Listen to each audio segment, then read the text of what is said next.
This is Ryan Elliott for Boxing Social in association with Betfred. We're here in Leeds ahead of the press conference today for Lara-Warrington II. With me, Frank Smith. Frank, it's been a while. How are you? Long time. I'm good, mate. I'm good, thank you. All is well. How are you? Good to have you.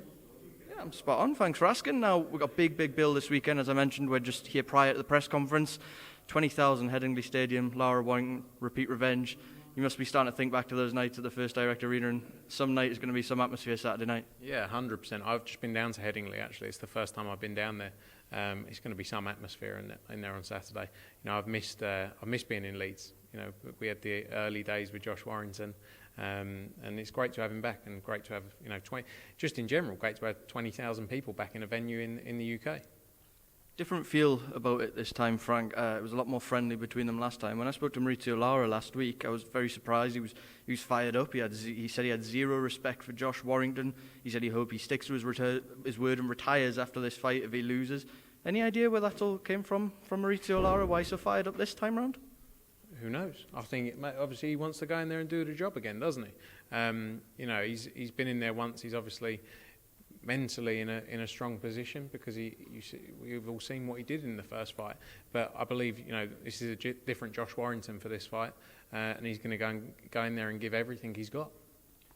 Given the atmosphere that's going to be there on Saturday and everything that's at stake for Josh Warrington, how important is it that he switched on early, he doesn't make the same mistakes as last time, and he's disciplined in the early rounds? Yeah, 100%. I think he would have learnt a lot from the last fight. You know, I'm sure the thing is, I'm sure everyone can have excuses for every fight they go into, but you know, what we see in this sport is someone has one loss and they seem to be written off. It's the same happens to Deontay Wilder with Tyson Fury. It's like, oh, this guy's finished, useless. But you know, it's like the rest of their career didn't happen. So, you know, I think he's learnt a lot. I think he'll go back in there, and I do think having those fans behind him, you know, although maybe he thought it wouldn't make a difference, it probably does. Given what's at stake here and the nature of how the first fight finished, Josh has obviously been a world champion. He's had some big nights in his career. Where does this rank among them, though, in terms of importance for his career? I think it's the biggest night of his career. It's the biggest night of his career because from here, you know, it's. Look, I don't know what he said, whether he said he'll retire if he doesn't win. He's still got so much more to offer, and he's done so much for the sport of boxing, especially for the sport of boxing up here. But you know, this is a huge moment for him because from here there's so many big fights. You know, we look at whether it's Lee Wood, whether it's Kid Galahad again. You know, all these opportunities that are there. There's so much there on the table for him. So huge night. And I think he knows more than anyone what's at stake. He's the one who's got the pressure on his shoulders. He's the one who's got to get in there and do the business. But you know, he would have learnt a lot in the first fight, and you know, he can take it into this one, and you know, hopefully get that win. Just to touch on the rest of the card, Conor Ben, Adrian Granados has been rearranged for this night. I've seen Conor around the hotel and stuff this week, and it's a very business-like Conor Ben. He almost doesn't want to talk anymore. Do you think we're going to see in the ring on Saturday night an explosive performance? He seems like he's just really ready to get in there now. Yeah, I think he wants to do it now. I think he was very frustrated about what happened, you know, around fight camp. But one of those things, no one can control it. But he's ready to get in there and do the business. He's another person who he knows how much this fight means to him, and he wants to step on from here to world level. And he's, you know, when you see the improvements he's shown over the years, it's great to see. And he's a superstar, Conor Ben. Conor Ben is I'd say the brightest star in British boxing, you know, on all levels. And he's gonna be one of the flag bearers for British boxing for years to come.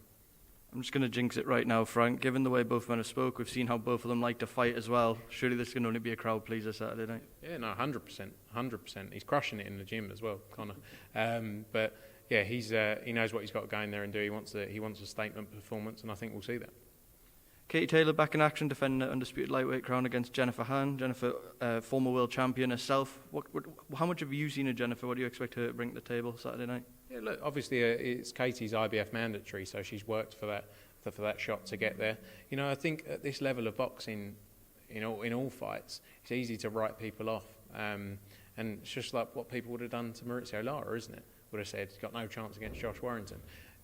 Katie takes every fight seriously because she has to. You know, there's so many big fights around the corner, whether it's the Amanda Serrano fight that's been spoken about for a long time, whether it's Jessica McCaskill, you know, going up a weight and, you know, winning, going for the undisputed crown there as well. So, you know, I think that I think that Jennifer's built her, or sort of made her way into that position. You have to give her respect for that, and she's going to give it her all, because this is a big stage to go on, and big nights from here.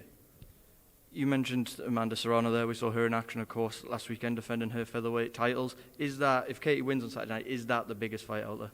I do think that's the biggest fight in female boxing. Casey Taylor against Amanda Serrano, yeah. I believe that's the biggest fight out there. But, Jessica McCaskill as well. It's a massive fight for her as well. We'll work after this to make those big fights happen. And Casey's never been, afraid of taking on any challenger, and that's what makes her so great and why people love her. Just to touch on the rest of the card quickly, Frank, who else are you looking forward to seeing in action? We've got Hopi Price in a decent test. Ebony Bridges back in action so soon after fight camp as well. What are you most excited for on the rest of that bill? Those fights you mentioned, as well as Maxi Hughes against Giovanni Straffon as well. I think that's a great fight. We saw what Giovanni Straffon did to James Tennyson, and I think this is another where it's an opportunity for Maxi Hughes to change the direction of his, keep moving in the right direction. And big fights if he can get the win on Saturday. Ebony Bridges, she's back after just 4 weeks from her appearance at fight camp, which is great to see. And Hopi Price as well, who boxed 7th or 14th of August, one of the 2 fight camp shows. This is a big step up for him as well. But David Coldwell truly believes in him, and so do we. That he's a real star and got great ability. So looking forward to that one. You got Jack Bateson's on the card as well, local lad, sold a load of tickets. So it's good. It's a good card, stacked from top to bottom. Just touch on Maxi Hughes there as you brought him up. Is he a matchroom fighter if he wins?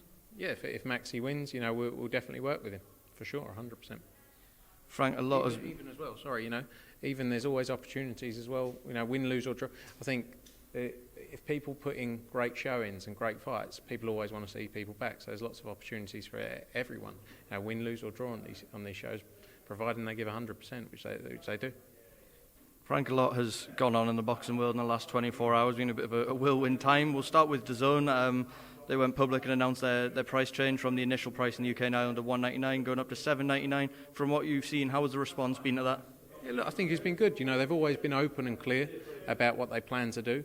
Even from they've always said after fight camp what they plan to do.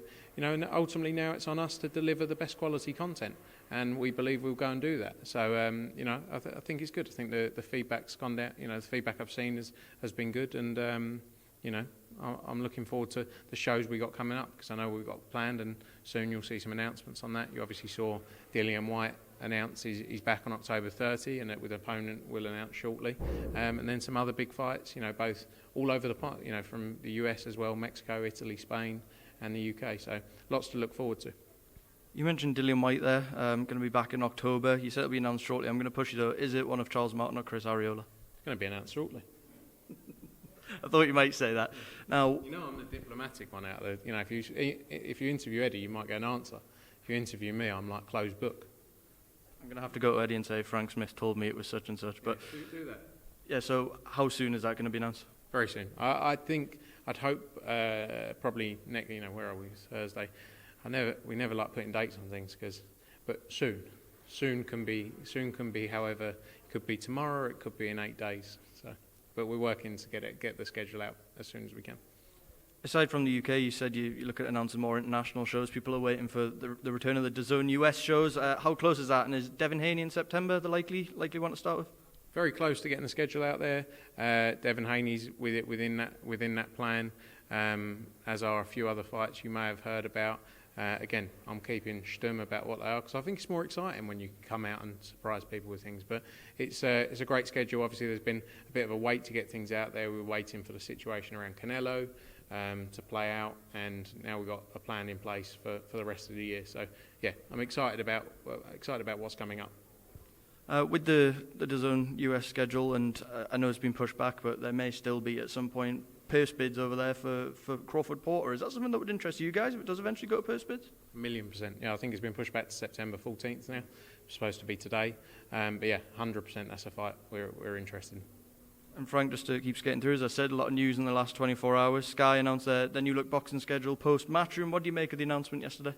Look, I've said in other interviews, we're not the kind of people who badmouth people, who say negative comments about other people's shows. We focus on our own business and continue to build, from where we are as the as the global #1 force in boxing. Good luck to them. You know, they've got their new partnership with Boxer and Top Rank. We've obviously got the show on September 25th with AJ against Usyk. You know, yeah, good luck to him. Whoever the competition is, competition's good. Whether it's Sky and those guys, whether it's Frank Warren and BT, you know, it's good to have that.